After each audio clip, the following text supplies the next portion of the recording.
1,83,000 engineering కాలేజీలలో కొన్ని కాలేజీల్లో కొన్ని టాప్ కాలేజెస్ ఉంటాయి కదా, దాంట్లో గరిష్ట ఫీజు అంటే మ్యాక్సిమం ఫీజు 1,83,000.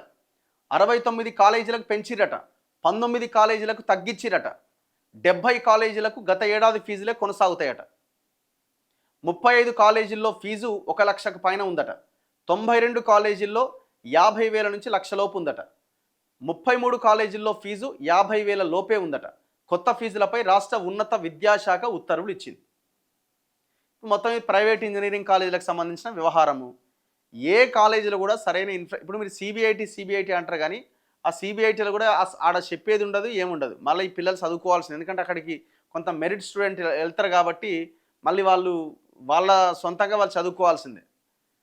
ఏ ఇన్ఫ్రాస్ట్రక్చర్ ఉండదు, ఏ కనీసమైన ఇది ఉండదు. పేరుకే బ్రాండెడ్ ఈ కాలేజ్ చాలా తోప్ కాలేజ్ అని. ఆ టాప్ 10 కాలేజ్లో ఉండేది ఇదే. ఇక మిగతా కాలేజీలు అయితే ఇంకా దారుణంగా ఉంటాయి.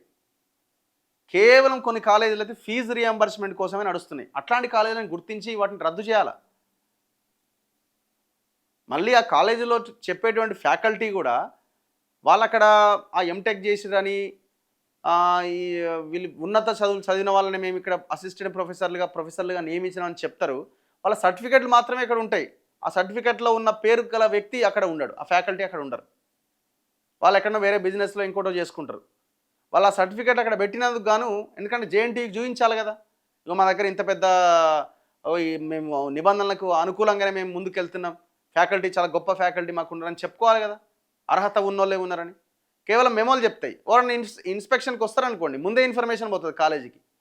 ఇగో పలానా మండే రోజు మేము 11 గంటలకు వస్తాం బ్రదర్ అనగానే ఈయన మొత్తం ఆ మెమోలు ఆడ పెట్టిన వాళ్ళందరినీ పిలిపిస్తాడు. ఆ రోజు అలా ట్రావెల్ ఛార్జీలు అవన్నీ ఇచ్చి మెమోలు అక్కడ పెట్టినందుకు నెలకింత వాళ్ళకి 10,000, 20,000, 30,000 వాళ్ళకి.